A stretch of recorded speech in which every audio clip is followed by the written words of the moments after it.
पूरे गांव में ऐसी भगदड़ मची थी मानो आसमान से सोना बरस रहा हो। औरतें अपनी चप्पलें पीछे छोड़कर भाग रही थीं और बच्चे चिकन, क्रिस्पी चिकन चिल्लाते हुए धूल उड़ा रहे थे। अरे लाइन मत तोड़ो, आखिरी बकेट मेरी है।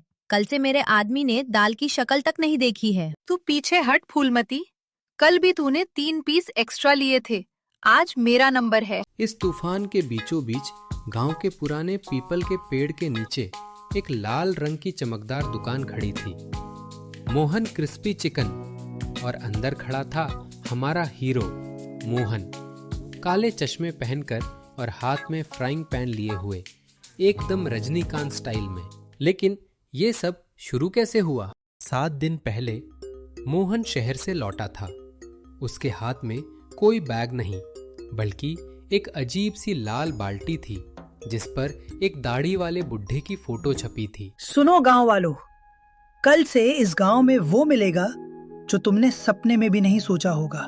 कल तक जो खेत में अपनी मुर्गी पकड़ नहीं पाता था, आज खुद को शहर का शेफ समझ रहा है। क्या लाएगा तू? विदेशी मुर्गा, एकदम कड़क कुरकुरा और ऐसा मसालेदार कि खाते ही दिमाग के तार बज उठेंगे। विदेशी मुर्गा? इतना महंगा शहर वाला चिकन कौन खाएगा हमारे गांव में? अरे चाची, एक बार खाओगी तो अपने चूल्हे की राख भूल जाओगी। कल आना उद्घाटन में। अगले दिन गांव के चौक पर एक टेंट लगा। टेंट के अंदर से उबलते हुए तेल और सीक्रेट मसालों की ऐसी खुशबू आ रही थी कि पूरे गांव के जानवर भी लाइन में लग गए। अरे यो फूलमती, ये कैसा धुआं है?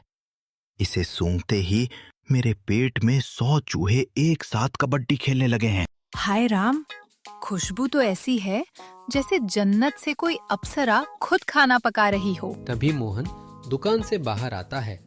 उसके हाथ में एक कागज की प्लेट है जिस पर 2 बड़े बड़े सुनहरे क्रिस्पी चिकन लेग पीस रखे हैं। लो, सबसे पहले कौन चखेगा? सब डर रहे थे, किसी ने ऐसा खाना पहले कभी नहीं देखा था। तभी गांव का सबसे भूखा बच्चा पिंटू भीड़ चीरता हुआ आगे आया। उसने एक पीस उठाया और मुंह में डाला।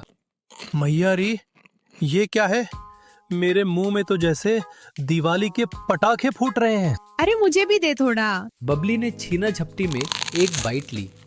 उसका चेहरा खुशी से लाल हो गया और आंखें बड़ी हो गईं। हे भगवान, मैंने आज तक क्या खाया था? ये तो सीधा दिल में उतर गया। मुझे एक पूरी बाल्टी दे दो मोहन। और बस फिर क्या था, गांव में ऐसी बीमारी फैली जिसका कोई इलाज नहीं था। चिकन की बीमारी। चूल्हे ठंडे पड़ गए और मोहन की भट्टी दिन रात सुलगने लगी। हाय राम, कल मेरे पतिदेव कह रहे थे कि अगर खाने में क्रिस्पी चिकन नहीं मिला तो वो संन्यास लेकर हिमालय चले जाएंगे। अरे मेरे वाले का तो और बुरा हाल है। रात को नींद में भी मेरी जुल्फे पकड़कर लेग पीस बड़बड़ाते हैं। तुम्हारे पति तो फिर भी ठीक है। मेरी सास तो कल अपने सारे सोने के गहने लेकर मोहन के पास पहुंच गई थी। बोली, ये रख ले बेटा, पर मुझे एक लाल बाल्टी भर के विंग्स दे दे। मोहन की दुकान का क्रेज इतना बढ़ा कि कुछ औरतों ने पैसे बचाने के लिए घर पर ही शहर वाला चिकन बनाने की ठान ली। लो जी, मैंने भी YouTube देखकर घर पर मोहन जैसा क्रिस्पी चिकन बना दिया। ये क्रिस्पी चिकन है या कोयले का टुकड़ा? इसे खाकर मैं जिंदा बचूंगा या सीधा यमराज के पास जाऊंगा? चुपचाप खा लो, पूरे 2 किलो तेल में तला है इसे। नहीं खाना तो सो जाओ भूखे। जहां एक तरफ पूरा गांव चिकन का दीवाना हो रहा था, वहीं गांव के मुखिया और पुराने समोसे वाले हलवाई की जलकर राख हो रही थी। ये मुर्गा दुकान नहीं, गांव बर्बादी केंद्र है। कल शाम को मैंने पंचायत बुलाई तो कोई नहीं आया। सब के सब उस मोहन की दुकान पर सेल्फी ले रहे थे। मुखिया जी, मेरी समोसे की कड़ाही में तो अब जंग लग गया है।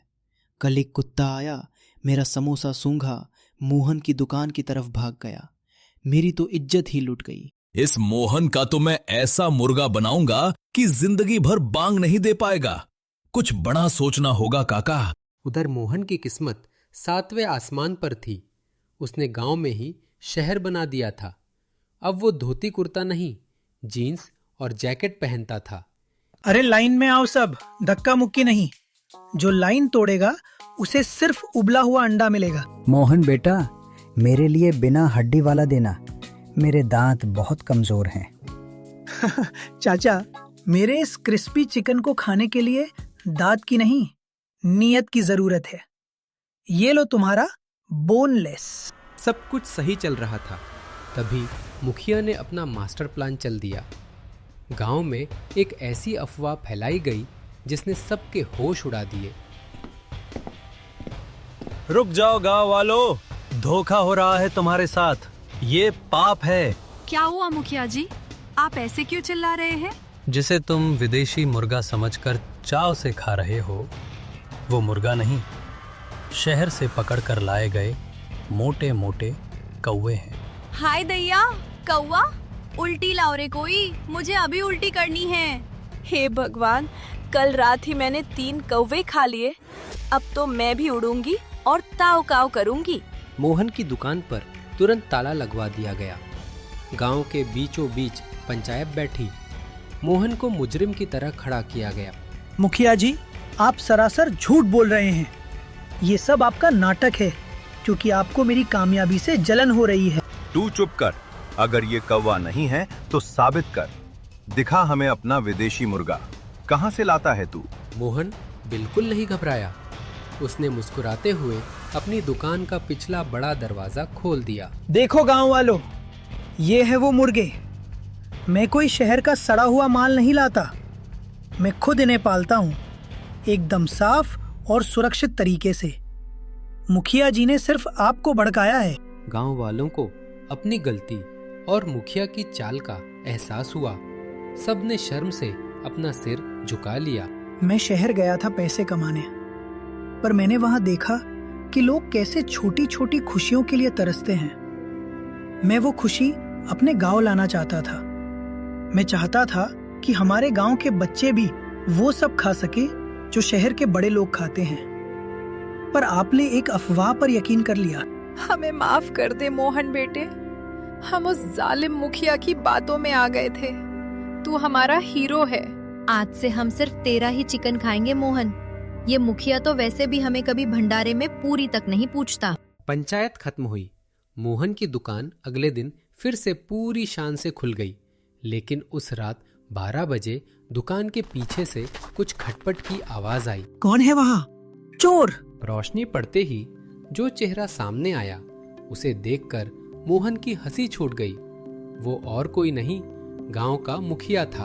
अरे वो, मैं तो बस देख रहा था कि तुम्हारे मुर्गों को रात में ठंड तो नहीं लग रही। मुखिया जी, मुर्गों की चिंता छोड़िए, आपके हाथ में तो क्रिस्पी चिकन की पूरी बाल्टी है। अरे वो, तुम्हारी चाची ने कहा था कि बिना चखे कैसे पता चलेगा कि सच में कौवा है या मुर्गा। तो मैं बस रिसर्च कर रहा था। सुन ना मोहन, 2 लेग पीस और दे दे यार, कसम से बहुत टेस्टी है। और इस तरह गांव में विदेशी मुर्गे का जलवा हमेशा के लिए कायम हो गया।